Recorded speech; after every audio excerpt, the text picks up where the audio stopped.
দেশে আসলো আগুন প্রতিরোধ করার বিশ্বমানের নতুন প্রযুক্তি। এই প্রযুক্তি ব্যবহারে কোনো জায়গায় আগুন ধরবে না, ধরলেও নিভিয়ে দেবে মুহূর্তেই। এমনই বিশেষ সিস্টেম রয়েছে এই প্রযুক্তির। ফায়ার প্রিভেনশন সিস্টেম নামের এই প্রযুক্তিটি পরখ করতে চায় টিম বাংলাভিশন। এজন্য সাধারণ একটি জায়গায় গ্যাস লাইটার এবং দিয়াশালাইয়ের মাধ্যমে আমরা আগুন জ্বালালাম। দিব্যে আগুন জ্বলছে। এরপর একই কাজ ফায়ার প্রিভেনশন সিস্টেম প্রয়োগকৃত একটি রুমে করা হলো, কিন্তু কয়েকবার চেষ্টা করেও আগুন জ্বালানো সম্ভব হলো না। এমনকি বাইরে থেকে আগুন জ্বালিয়ে ভিতরে নিলেও মুহূর্তেই নিভে গেল।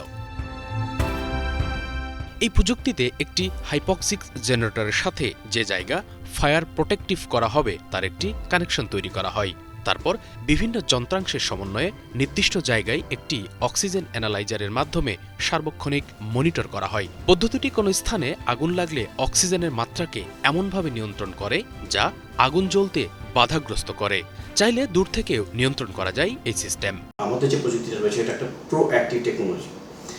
সো আসলে কোনোভাবে আপনার ডেটা সেন্টার বা ওয়্যার হাউসে সে আগুনটা লাগতেই দেবে। ইভেন বাইরে থেকে যদি আসলে কোনো ক্ষতি করবার জন্য আগুন ভেতরে ঢুকেও আগুনটা ভেতরে আসলে আগুনটা নিভেই যায়। সর্ট অফ কাস্টমাইজ এয়ার যেটা ইউজ করে আগুনটাকে সে প্রিভেন্ট করবে, ইটস কমপ্লিটলি হিউম্যান ব্রিদেবল।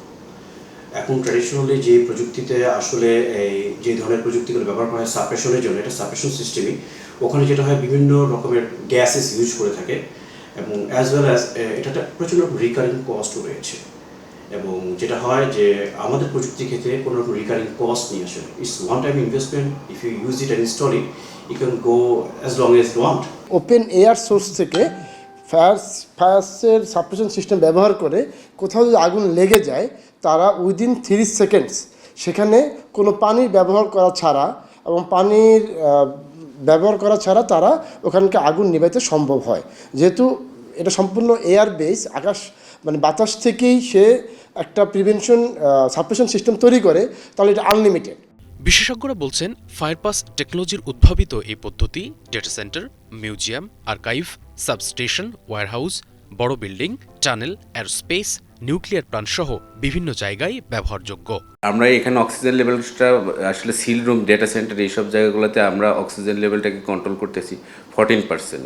সেক্ষেত্রে এই কেমিক্যাল রিয়াকশনটা হচ্ছে না এবং এই জন্যই এখানে আগুনটা ধরবে। ফায়ারপাস টেকনোলজি ইউজের জায়গাগুলো টল building, substation, power plant, nuclear power plant, tunnel, museum, data centre, server room এবং আর্কাইভ, এই জায়গাগুলোতে ফায়ারপাস টেকনোলজি ইউজ হচ্ছে ওয়ার্ল্ডে।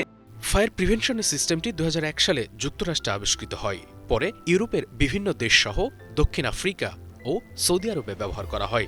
আন্তর্জাতিকভাবে সার্টিফাইড অত্যাধুনিক এই সিস্টেমটি দেশের বাজারে এনেছে স্মার্ট ডেটা নামের একটি প্রতিষ্ঠান।